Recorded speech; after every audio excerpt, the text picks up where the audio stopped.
एक किस अवस्था में प्राय बालकों का आकर्षण समलिंगी के प्रति होता है?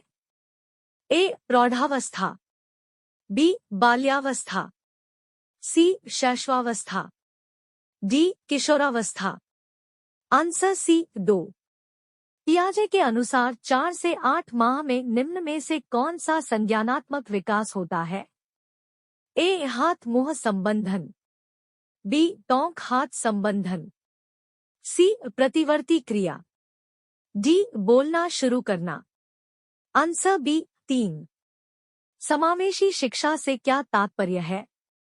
ए. नियमित विद्यालयों में सभी प्रकार के बालकों का एक समान स्वागत करना, बी. पढ़ाने का एक विशेष तरीका जिससे सभी बालक सीख सकें, सी. कड़ी दाखिला प्रक्रिया को बढ़ावा देना, डी. पढ़ाने के लिए विशेष विद्यालयों का प्रयोग करना। Answer A. 4। बाल अध्ययन के पिता निम्न में से किसे कहा जाता है? A. Stanley Hall, B. Preyer, C. श्यून, डी. वॉटसन।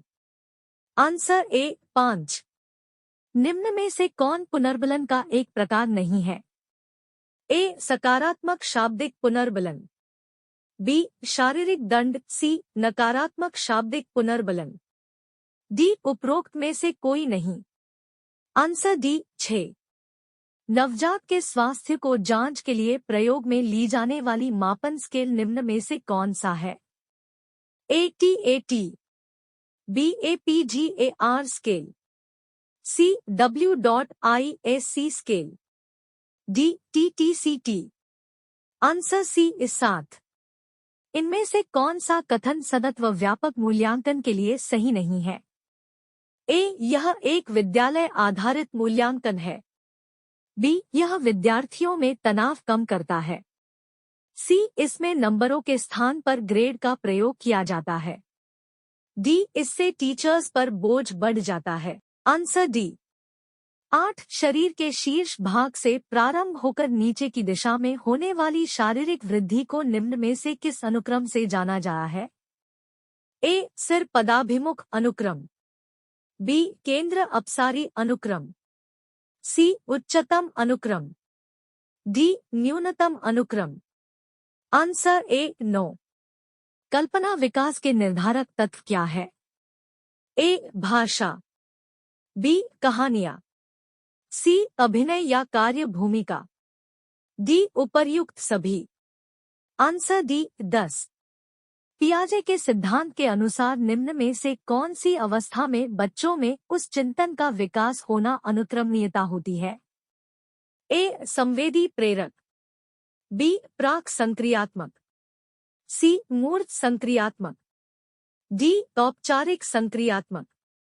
Answer B. 11। इनमें से कौन बालक के लिए उत्तेजना का कार्य करती है?